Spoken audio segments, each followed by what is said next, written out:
Maman épuisée. 3 erreurs qui te mènent au burn-out et comment l'éviter. Tu te réveilles déjà fatigué, tu te couches complètement vidé, tu as l'impression d'être en burn-out sans vraiment oser te le dire. Si tu es une maman épuisée, que tu portes toute la charge de la maison sur les épaules et que tu culpabilises dès que tu penses à toi, reste avec moi, tu es au bon endroit. Dans cette vidéo, je vais te partager 3 erreurs qui épuisent les mamans et comment commencer à en sortir grâce à des micro-pistes concrètes à appliquer au quotidien, sans chercher à devenir une mère parfaite.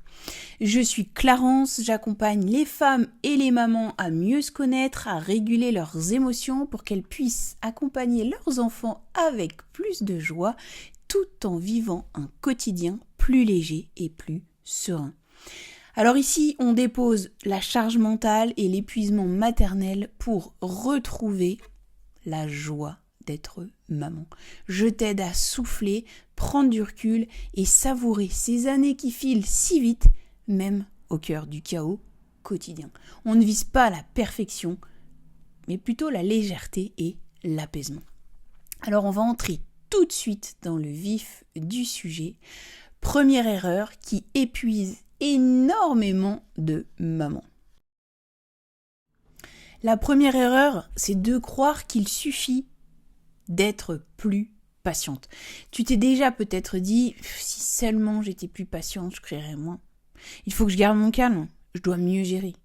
On t'a fait croire que tout se jouait sur ta patience. En fait, comme si, avec de la volonté, tu pouvais tout encaisser sans broncher. Le souci, c'est que la patience, en fait, c'est pas une ressource infinie. Quand tu es déjà en épuisement maternel, vouloir être encore plus patiente, c'est comme demander à une voiture presque à sec de carburant de faire encore 200 km. Résultat, en fait, tu te retiens, t'encaisses, t'inspires profondément, tu te dis que ça va aller,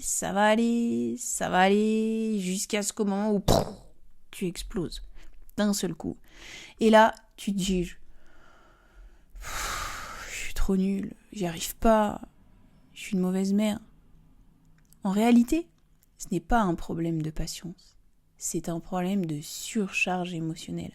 Ton corps te parle déjà, tu te crispes, ton cœur s'accélère, t'as chaud, tu serres les dents. Ce sont des signaux qui disent stop, j'ai besoin d'espace, j'ai besoin de régulation. Alors, micro-piste concrète. La prochaine fois que tu sens que tu vas perdre patience, repère un seul signal dans ton corps. Par exemple, là, mes épaules qui se crispent. Tu peux juste nommer ce qui se passe. Là, mon corps me dit stop. Ce petit décalage entre ce que tu vis et le fait de le nommer, c'est déjà une première façon de reprendre un peu de pouvoir au lieu de subir et de t'en vouloir après. La deuxième erreur, c'est de croire que tu dois tout porter tout le temps sans jamais dire non. Tu gères les enfants, les repas, les lessives, les rendez-vous, les messages, les papiers. Tu dis oui pour rendre service, pour arranger tout le monde, pour ne pas déranger, pour ne pas décevoir. Et souvent, personne ne voit tout ce que tu fais. C'est ça la charge mentale. Toutes ces choses visibles et invisibles qui tournent en permanence dans ta tête. Le problème, ce n'est pas seulement la quantité de choses à faire, c'est que tu ne t'autorises presque jamais à dire non, pas maintenant là. Non, je peux pas tout faire aujourd'hui. Ou là, par contre, j'ai besoin d'aide. À force, tu t'épuises émotionnellement, ton cerveau est en alerte constante. Et qu'est-ce que j'ai oublié ? Qu'est-ce qu'il faut que je fasse ? Comment je peux arranger tout le monde ? Et ça, c'est l'un des plus grands moteurs de l'épuisement maternel. Alors, micro-piste concrète.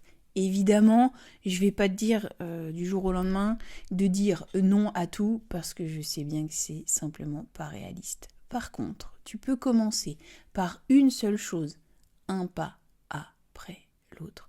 Choisis une situation où d'habitude tu dis oui par automatisme, alors qu'à l'intérieur, ça te pèse et t'entends plutôt non. Et là, tu testes. C'est pas possible maintenant, par contre, je suis disponible un peu plus tard si tu veux. Pas ce soir, par contre, on peut le faire demain. Ou encore, je vois bien que tu as besoin que je vienne là, maintenant, et en même temps, tu vois, moi là, j'ai besoin de me poser 5 minutes. Et je viens après. Alors oui, quand on dit non, la culpabilité peut arriver. Respire, accueille.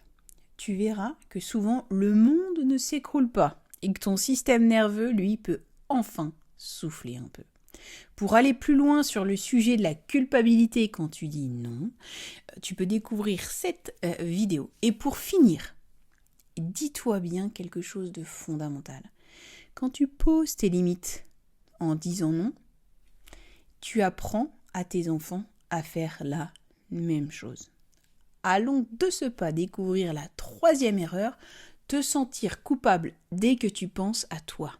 Et c'est celle que j'entends le plus souvent en accompagnement.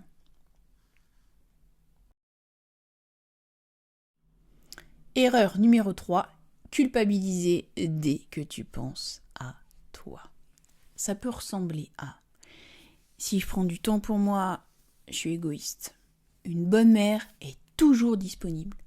J'ai pas le droit d'être fatiguée, j'ai voulu ces enfants.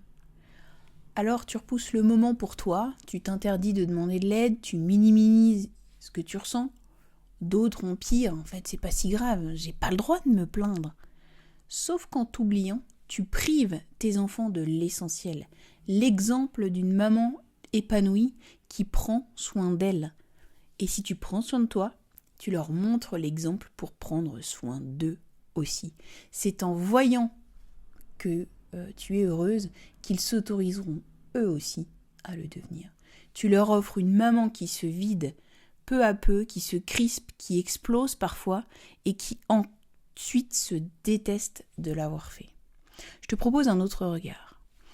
Prendre 5 ou 10 minutes pour toi, c'est pas retirer quelque chose à ton enfant, c'est lui offrir une maman un petit peu plus régulée, beaucoup plus présente et plus disponible.